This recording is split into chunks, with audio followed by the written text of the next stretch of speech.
16 साल का देवर एक मालकिन के बंगले पर रोटी पकाने का काम करता था। घर आता तो चुप होकर बैठ जाता। वजह पूछती तो चारपाई पर लेटकर छत को घूरता रहता। मुझे सुख पड़ा। अगले दिन देवर के कपड़े पहनकर खामोशी से मैं बंगले पर रोटी पकाने चली गई। मेरे होश उड़ गए। उस रात मालकिन ने मेरे साथ एक शहर से दूसरे शहर में शिफ्ट होना भी बहुत जिद्दोजहद के काम है। मेरे पति को किसी दोस्त ने यह दिलासा दिया था कि सब घर वालों के साथ रामपुर आ जाओ, अच्छी नौकरी मिलेगी। पति मेरा शुरू से ही काम का कच्चा था। जो कोई कह देता इसकी बात पर भरोसा कर लेता। सास ससुर ना थे, बस हम पति पत्नी थे और एक देवर थे जो कि छोटा ही था। हम सबको लेकर मेरा पति रामपुर पहुंच गया। जिस दोस्त ने सुहाने ख्वाब दिखाए थे वह न जाने कहाँ घनचक्कर हो चुका था। जो थोड़ी बहुत हमारे पास जमा पूंजी थी इसकी हमने किराए का घर खरीद लिया और मेरे पति ने अपने दोस्त को बहुत ढूंढा लेकिन वह कहीं ना मिला। हमें इस मोहल्ले में आए भी सिर्फ 2 दिन ही हुए थे। इस घर को देखती तो दम घुटने सा लगता था। मैंने तो कभी नहीं सोचा था कि हम पर यह मुसीबत भी आ सकती है। घर का किराया देने के खातिर हम 3 दिन से रूखी रोटी पानी में भिगो भिगो कर खा रहे थे। इतनी ही खाते कि जरा भूख में कमी आ जाती, वरना हमने हफ्तों से पेट भर कर खाना नहीं खाया था। पति एक खाना बनाने वाला अच्छा इंसान था, मगर रामपुर जाकर बेरोजगार हो गए थे। हम आगे में पहले तो पति पत्नी काम बहुत अच्छा था, मगर कुछ ही महीने पहले एक शादी में खाना बनाकर आए थे। बिरयानी के भगोने में कहीं से छिपकली गिर गई। जब मेहमानों की टरे सी छिपकली निकली तो कोहराम सा मच गया। बारातियों ने खाना खाना थूकना शुरू कर दिया और बुरा भला कहने लगे। 2 बच्चे मौत का भी शिकार हुए तो कैंटीन वालों ने भी सारी जिम्मेदारी पति पर ही डाल दी। उन लोगों ने मेरे पति को जेल में भिजवा दिया। मेरे अलावा मेरा एक 16 साल का देवर था। हमारी तमाम जमा पूंजी और जेवरात पति को छुड़ाने के खातिर रिश्वत में दे दिए, मगर कमबख्तों ने अगले ही दिन देवर को धक्के देकर निकालते हुए कहा कि वह अपनी सज़ा पूरी करके ही निकलेगा। पति की अलग परेशानी थी। वही घर भी बेचकर एक किराए के मकान में शिफ्ट होना पड़ा। सब कुछ बेचकर पति की रिहाई कराई तो इसके दोस्त ने कहा कि आगरा छोड़ दो, वरना पुलिस बार बार गिरफ्तार करने पहुंच जाएगी। रामपुर आ जाओ तो यहाँ नौकरी लगवा दूंगा। पति पहले ही डरा हुआ था, इसलिए हमें रामपुर ले आया, लेकिन अब वह दोस्त भी गायब था। पति को बस एक मामूली से रेस्टोरेंट में काम मिला था, लेकिन इसकी तनख्वाह बस किराया ही निकलता। इसलिए छोटे देवर अमन ने भी काम ढूंढना शुरू कर दिया। मैं शहर में झाड़ू देकर अभी बैठी ही थी कि तभी दरवाजे पर दस्तक हुई। शायद अमन आ चुका था। जैसे ही दरवाज़ा खुला तो इसके चेहरे पर थकान या उदासी नहीं थी, बल्कि वह मुस्कुरा रहा था। अंदर जाकर कहने लगा, भाभी मुझे नौकरी मिल गई, आपकी दुआएं रंग ले आई। अमन की बात सुनी तो मेरा दिल खुशी से खिल उठा। अमन तो कितने ही दिनों से नौकरी की तलाश में भटक रहा था। इसे एक बंगले में रोटी पकाने का काम मिला था। वह यही का एक सेठ था जो बहुत अमीर था। अमन को वह भी अपने भाई की तरह खाने बनाने की हर चीज़ की जायकेदार बनाया करता था। मैंने रब का शुक्रिया अदा किया। अगले ही दिन अमन की नौकरी शुरू हो गई। वह सुबह सुबह चला जाया करता और रात के खाने के बाद ही लौट कर आता था। कभी कभार तो मेरे लिए भी वही से खाना ले आता और कहता कि भाभी मालकिन बहुत अच्छी है, आपकी ही उम्र की औरत है, मुझे बड़े प्यार से रखती है। कहती है मैं रोटियां बड़ी ही मज़ेदार बनाता हूँ और तो मुझे अलग से रुपए भी देती है। सुनने में आया था कि मालकिन सेठ की इकलौती चाहती बीवी थी। इसका नाम सुमन था। बड़ी ही खूबसूरत और रोब वाली औरत थी। अभी तक इसके यहाँ कोई औलाद ना हुई थी, मगर सेठ ने इसके बावजूद दूसरी शादी करने का ख्याल भी दिमाग में नहीं डाला था। वह तनख्वाह भी अच्छी दे रही थी। अमन खुश था, मैं भी बेफिक्र थी। बस एक ही सोच बार बार दिमाग में आ रही थी, मगर क्यों रोज अमन से बात करते हुए कतरा रही थी। इस रात जब अमन घर आया तो काफ़ी थका हुआ लग रहा था। मुझे कहने लगा कि आज मालकिन के यहाँ उनकी सहेलियों की दावत थी। अगले 1 महीने के लिए मालिक दूसरे मुल्क जा रहे हैं, तो मालिक और मालकिन के बहुत से दोस्त आज उनके बंगले में आए थे। मैंने देवर की बात सुनी थी और फिर झिझकते हुए बोली कि तुम्हारी मालकिन तो बड़ी शरीफ औरत मालूम होती है, नेक दिल भी बहुत लगती है। तुम क्यों ना इससे कहो कि वह तुम्हारे भाई को भी काम पर लगवा दे। इसकी तनख्वाह से बस घर का किराया ही अदा होता है। अगर हो सके तो अच्छी नौकरी लगवा दे। यह सब तो इत्तेफाक से हुआ था और बोला कि मैं कल ज़रूर मालकिन से बात करूँगा। अगले दिन अमन मुझे उम्मीद देकर काम पर चला गया और मैं भी उम्मीद से थी कि अगर ऐसा हो जाए तो क्या ही बात होगी। दोपहर का वक्त था। मैं बैठी सपने सजा रही थी कि तभी दरवाजे पर दस्तक हुई। इस वक्त भला कौन आ सकता था? अमन तो रात को ही आया करता था। जब डरते हुए दरवाज़ा खोला तो सामने को मेरा पति जैन खड़ा था, मगर जख्मी हालत में। इसको किसी गाड़ी वाले ने टक्कर मार दी थी। मैं उनके गले लगकर रोने लगी। पति लंगड़ाते हुए अंदर आया और चारपाई पर बैठ गया। कहने लगा, मुझे लगता है पाँव की हड्डी टूट गई है। पाँव में तकलीफ़ है। मेरे पास तो पैसे ही नहीं थे कि रात को जब अमन आया तो भाई को देखकर इसे रहा ना गया। अगले दिन इसकी मालकिन ने अमन के बताने पर मेरे पति का अच्छे हॉस्पिटल से इलाज करवाया, लेकिन मेरे पति के पाँव की हड्डी टूट चुकी थी। अभी प्लास्टर बंधा हुआ था।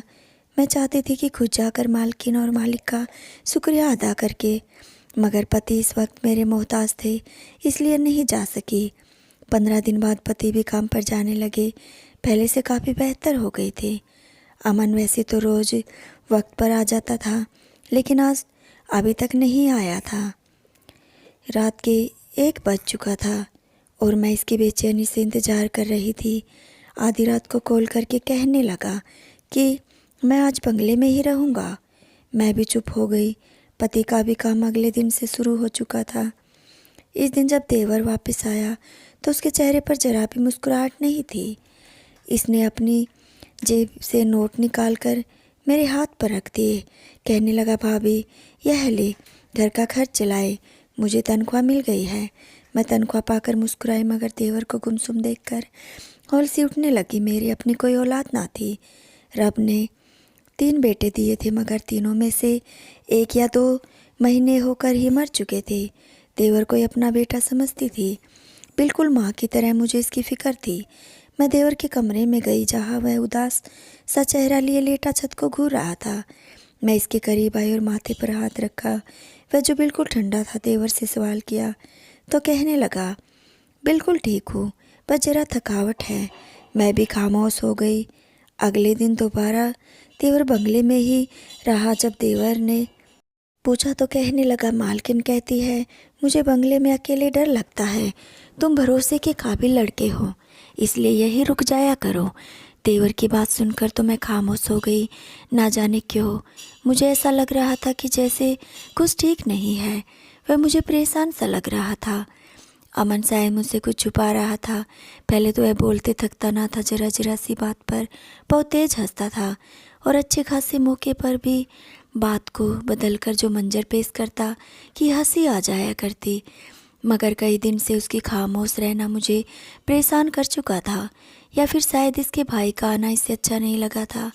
मेरे पति को नौकरी तो मिल चुकी थी, मगर उन्होंने कॉन्ट्रैक्ट किया था कि वह 1 महीने तक मेरे पति को तनख्वाह नहीं देंगे। अगर उनका काम अच्छा रहा तो बदले में वह उन्हें हमेशा के लिए अपने पास रख लेंगे। देवरी हमारा इस वक्त अकेला कमाने वाला था।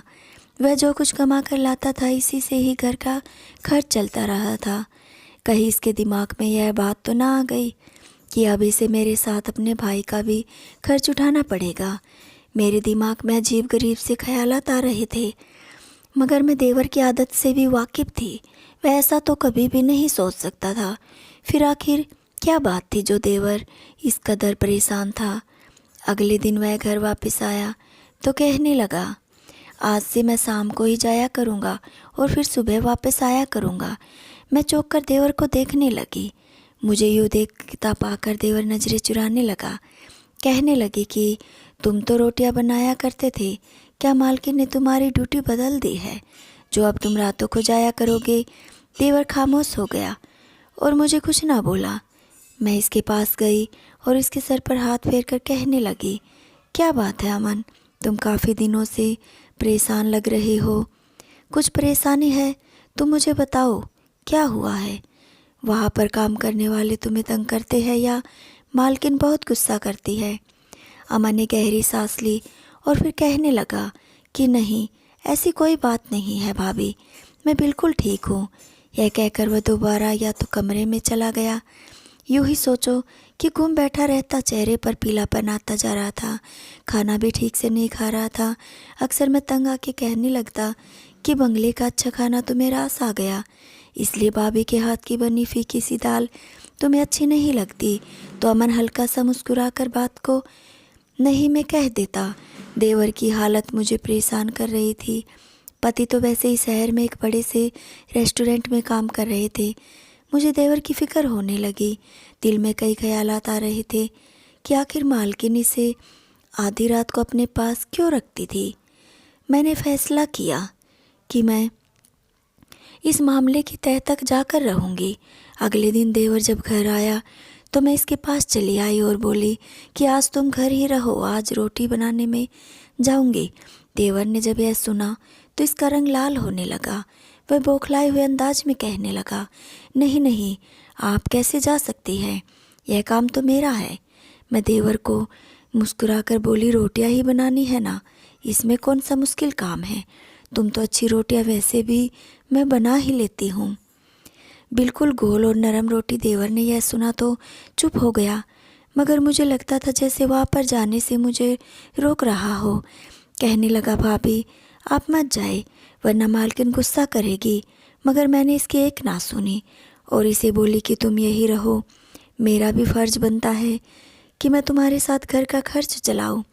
इस बहाने मालकिन का शुक्रिया अदा भी कर दूंगी। अमन सर झुकाए वही बैठ गया। मैं जानती थी कि मैंने अगर कुछ पूछा तो वह मेरा लिहाज रखते हुए मुझे कुछ भी नहीं बताएगा।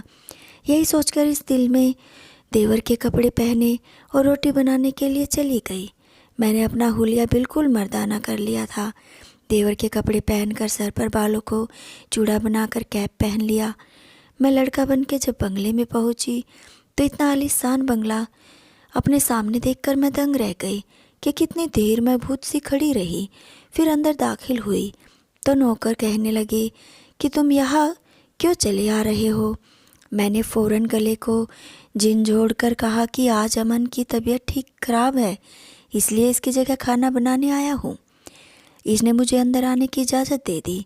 मैंने सबके लिए खाना बनाया, रोटियां बनाकर रखी और वापस आने लगी तो फ़ौरन मालकिन की आवाज़ गूंजी। वह कहने लगी, तुम कहाँ जा रहे हो? अब रोज़ रोज़ तुम्हें बताना पड़ेगा कि रात यही रहना है। मालकिन की आवाज़ सुनकर मेरा पूरा वजूद काँप सा गया। उन्होंने मुझे पीछे से ही देखा था। मेरा चेहरा उनसे अभी तक छुपा हुआ था।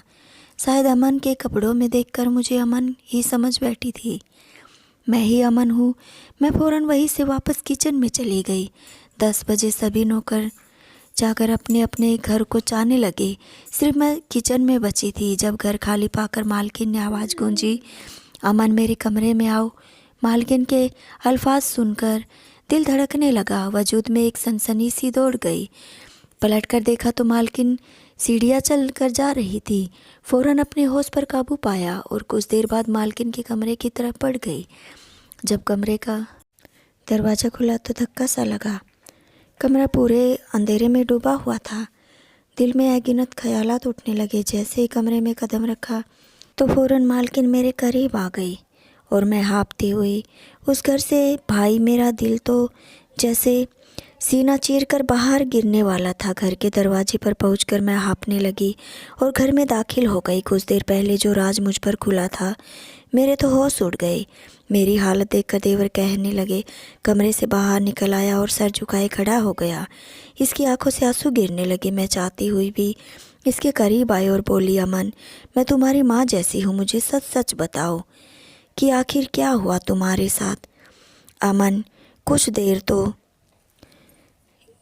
लगा तो दिल में मालकिन और इसके पति के लिए नफ़रत आने लगी। मालकिन जैसी औरत तो हम जैसे गरीब नौकरों के लिए धब्बा होती है। वह मालिक जैसे मर्द भी हर तरह से बेगैरत और बेशरम होते हैं और बीवी को मासूम बच्चों पर डोरी डालते हुए देखकर भी चुप से तमाशा देखते हैं। मालकिन का दिल मेरे देवर पे आ चुका था। इस दिन जब उसके भाई के इलाज की बात की तो मालकिन ने बदले में इसे जो फरमाइश की वह ना रखता इसके खातिर बोलकर बता सका। घूरते हुए बताया कि फूट फूट कर रोने लगा कि मैंने अपनी मर्जी से यह गुनाह नहीं किया। मैं देवर को चुप करवाने लगी। मुझे इस पर भरोसा था। अगले दिन मैं इस औरत के खिलाफ़ पुलिस में कंप्लेंट करवाई। पुलिस इसे गिरफ्तार कर चुकी थी। वह कहने लगी कि मैं झूठ बोल रही हूँ, लेकिन इस बात की गवाही इसके घर में दूसरे नौकरों ने भी दी, तो इसे सज़ा से कोई बचा नहीं सका। इसके बाद हम लोग वापस आगरा चले आए, जहाँ पति नौकरी करते थे। अमन को भी एक टेक्सटाइल इंडस्ट्री में नौकरी मिल गई। वह हर काम बहुत जल्दी सीख जाता था, इसलिए वह भी अपनी मेहनत से अपना सिक्का जमा चुका था। इस वाक़ये को काफ़ी साल गुजर चुके थे। अमन की शादी भी हो चुकी थी, लेकिन मैं अभी यह सोचती हूँ कि ऐसे भी देवर होते हैं। अमन ने हमारी खातिर हर किस्म की कुर्बानी दे डाली थी। जब यह सोच मेरे दिमाग में आती है तो अमन की इज्जत और कदर मेरे दिल में और भी बढ़ जाती है। तो दोस्तों, आपको ये कहानी कैसी लगी तो कमेंट बॉक्स में ज़रूर बताइएगा और वीडियो को लाइक, शेयर और चैनल को सब्सक्राइब ज़रूर कर लीजिएगा। धन्यवाद दोस्तों।